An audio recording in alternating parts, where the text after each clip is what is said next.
Hello students, तो जैसा कि आपको पता है कि आज 7 जून 2026 थी और आज जो था वो एचपी सेट का एग्ज़ाम था। तो एचपी सेट का एग्ज़ाम 2 शिफ्ट में हुआ, जिसमें फर्स्ट पेपर जो था वो जर्नल पेपर था और सेकंड पेपर जो था वो सभी का अपने अपने सब्जेक्ट के हिसाब से पेपर था। तो आज की क्लास में हम जर्नल पेपर जो फर्स्ट पेपर रहा उसकी हम आंसर की बात करेंगे। ये बुकलेट सीरीज जो है वो बी है, तो बी के हिसाब से हम आंसर जो है वो चेक करेंगे। तो चलिए जल्दी से शुरू करते हैं। जो फर्स्ट क्वेश्चन है वो है जलवायु परिवर्तन पर राष्ट्रीय कार्य योजना NAPCC कब की गई थी। तो इसका सही आंसर जो रहेगा वो रहेगा 2008। नेक्स्ट क्वेश्चन है ओजोन क्षरण से कौन सा प्रदूषक जुड़ा हुआ है। तो वो CFCS जो है वो जुड़ा हुआ है, क्लोरोफॉर्म। ठीक है। नेक्स्ट क्वेश्चन जो है जल विद्युत को नवीनीकरण माना जाता है, ठीक है, और इसका कारण दिया हुआ है। तो इसका जो सही आंसर रहेगा वो A और R दोनों सत्य हैं और R सही स्पष्टीकरण है। ठीक है। नेक्स्ट क्वेश्चन जो है वो है कि कौन सा प्रदूषक जो है गुर्दे की क्षति से सबसे अधिक जुड़ा हुआ है। तो वो कैडमियम होगा। ठीक है।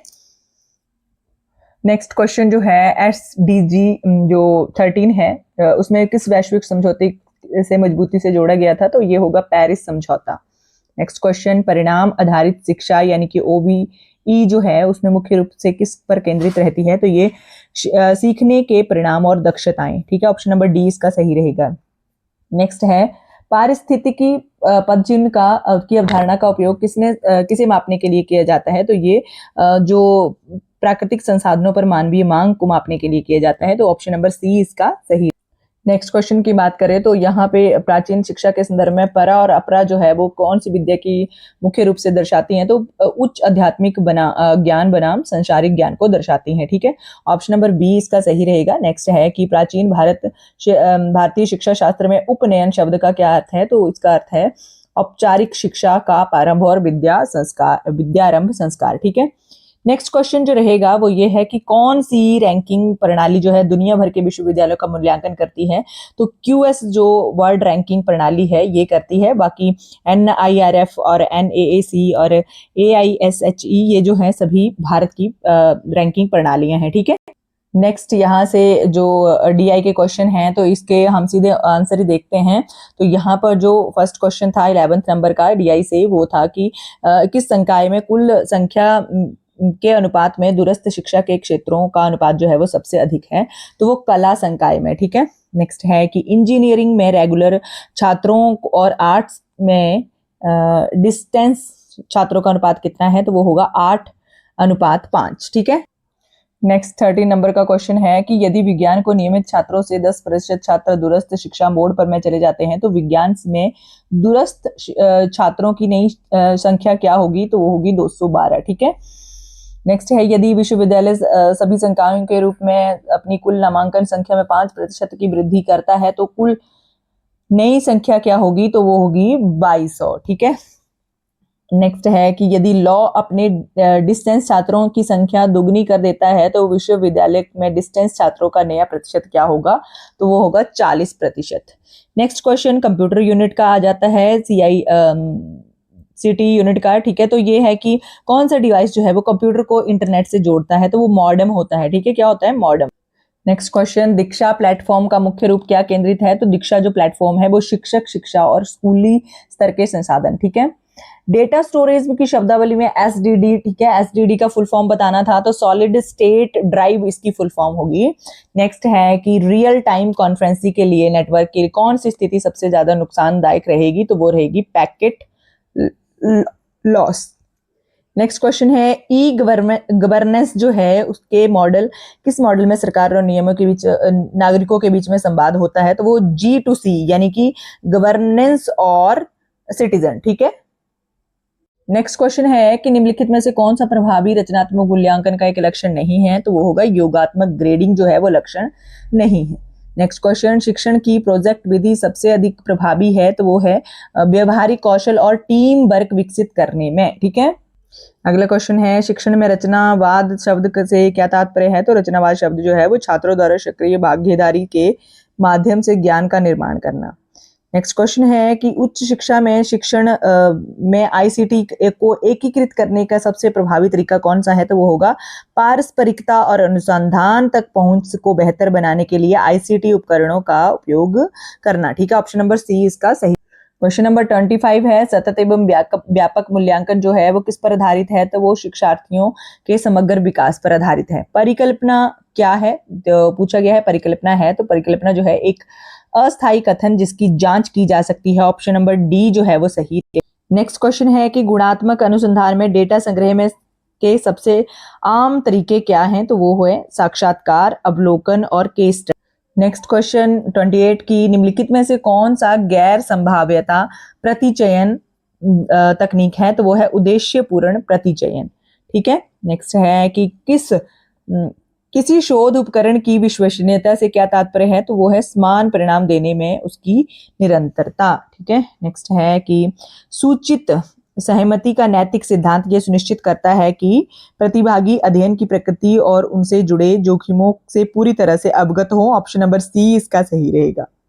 नेक्स्ट यहाँ से रीजनिंग और मैथमेटिकल यूनिट जो है वो स्टार्ट होती है। तो ये एक क्वेश्चन दे रखा था, एक श्रेणी दे रखी थी, इसमें 7, 28, 63, 124, 215 और 342 और 511। तो इसमें जो गलत रहेगा वो क्या रहेगी? गलत संख्या ऑप्शन नंबर बी 28 जो है वो गलत रहेगा। नेक्स्ट क्वेश्चन है कि एक समानांतर चतुर्भुज का क्षेत्रफल जो है वो 147 सेंटीमीटर स्क्वायर है और इसका आधार और उसकी संगत ऊंचाई का 3 गुना है। इसका आधार की लंबाई कितनी होगी? तो इसके आधार की लंबाई 21 सेंटीमीटर होगी। ये आंसर जो है वो ठीक रहेगा, ऑप्शन नंबर ए। नेक्स्ट है कि रेखा और मानवी एक काम को 9 घंटे में कर सकती हैं, मानवी और मधु इसी काम को 12 घंटे में कर सकती हैं, और रेखा और मधु इसी को 18 घंटे में कर सकती हैं। तब रेखा जो है वो मानवी और मधु इस काम को कितने घंटे में करेंगी? तो वो 8 घंटे में करेंगी, टोटल 8 आवर्स में। ठीक है, नेक्स्ट भी मैथ का ही क्वेश्चन है। तो यदि 450 किलोमीटर लंबी रेलगाड़ी जो है वो जो 54 किलोमीटर प्रति घंटा की रफ्तार से चल रही है, तो तब बिजली के खंभे को रेलगाड़ी कितने समय में पार कर लेगी? तो वो 30 सेकंड में पार कर लेगी। ठीक है, नेक्स्ट क्वेश्चन है कि एक वितरक को 35,000 रुपए में प्ले स्टेशन खरीदा और फिर बाजार कीमत पर 12% की कीमत छूट देता है और फिर उसी 10% का लाभ कमाता है, तब प्ले स्टेशन की बाजार कीमत क्या होती? तो वो थी 43,750 रुपए। ठीक है, नेक्स्ट आता है कि एक निश्चित तरीके में VTE 11 को DVG 120 के से संबंधित है, तो उसी तरीके में PAN 9 और RCP 80 से संबंधित है। इसी तरीके से GMT 12 जो है वो संबंधित है। तो वो किससे संबंधित है? वो है IOV 143 से संबंधित। ठीक है, नेक्स्ट एक रीजनिंग का क्वेश्चन पूछा गया था। ठीक है, तो यहाँ पे चित्र दिए गए थे हमें 5, तो इनमें से बताना था कि कौन सा चित्र जो है वो गलत है, ठीक है, अलग है दूसरों से। तो वो ऑप्शन नंबर बी जो है, यानी कि चित्र नंबर जो 3 है, ठीक है, 3 वाला जो चित्र है वो रहेगा गलत। ठीक है, औरों से अलग। ठीक है, नेक्स्ट है कि प्रत्यक्ष और अनुमान के बीच के अंतर को समानता पर निर्भर रहकर कौन सा प्रमाण भरता है? तो वो उपमान जो है वो प्रमाण भरता है। ठीक, नेक्स्ट है निगमनात्मक तर्क की मुख्य विशेषता यह है कि यदि यह वैध है तो ये निश्चितता सुनिश्चित करता है।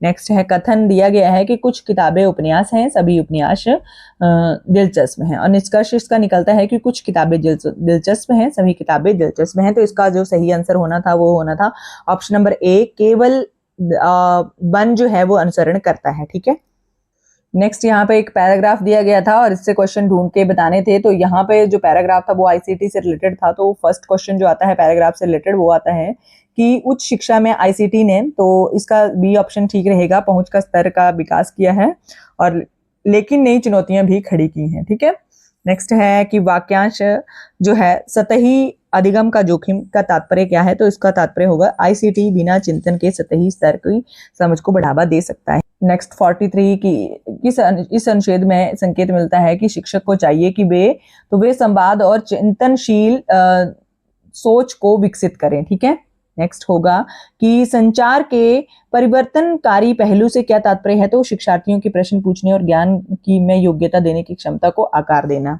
नेक्स्ट होगा कि निम्नलिखित में से कौन सा अनुच्छेद जो है एक अंतर्निहित अनुमान है, तो ये केवल आईसीटी ही सार्थक अधिगम सुनिश्चित कर सकता है। तो ये यहाँ तक जो थे वो पैराग्राफ के क्वेश्चन थे। अगले क्वेश्चन देखते हैं। नेक्स्ट 46 नंबर का क्वेश्चन है कि संचार मूल रूप से एक प्रक्रिया है, तो वो साझा अर्थ निर्मित करने की। और अगला है क्लाउड शैनन और वॉरेन बीरन जो है द्वारा प्रस्तावित संचार मॉडल के मुख्य रूप से किससे संबंधित है, तो ये संकेतों की तकनीकी संचरण से संबंधित है। ऑप्शन नंबर डी इसका सही उत्तर होगा 47 का। नेक्स्ट है कि संचार में फीडबैक ये सुनिश्चित करता है कि संचार चक्र की पूर्णता। ठीक है, अगर फीडबैक दे दिया गया तो इसका मतलब है कि संचार चक्र जो है वो पूर्ण हो गया है। ठीक है, तो ये इसका सही उत्तर रहेगा ऑप्शन नंबर बी। ठीक है, नेक्स्ट है कि जन संचार में गेट कीपर्स की भूमिका क्या रहती है, तो गेट कीपर्स जो है वो जानकारी के प्रसारण से पहले उसे नियंत्रित और फिल्टर करना जो है वो गेट कीपर की भूमिका रहती है। आगे है संचार सिद्धांत में शोर का क्या तात्पर्य है, तो शोर जो है वो कोई भी व्याधान जो संदेश को विकृत कर दे उसको शोर कहते हैं। ठीक है, तो स्टूडेंट्स हमने जो है वो 50 क्वेश्चंस यानी कि जनरल पेपर जो पेपर नंबर 1 रहता है एचपी सेट का, उसकी आंसर की देख ली है। और अगर आपको किसी भी क्वेश्चन में डॉट लगता है या आपको लगता है इसका आंसर सही नहीं बताया गया है, तो आप मुझे कमेंट करके बता सकते हो। मैं उस क्वेश्चन को एक बार फिर से रिव्यू कर लूंगी। ठीक है, और बाकी आपकी कोई क्वेरी रहती है तो आप मुझे पूछ सकते हो, कुछ बताना हो तो वो भी बता सकते हो। बाकी क्लास को आप लाइक कर दें अगर आपके लिए ये क्लास हेल्पफुल रही तो।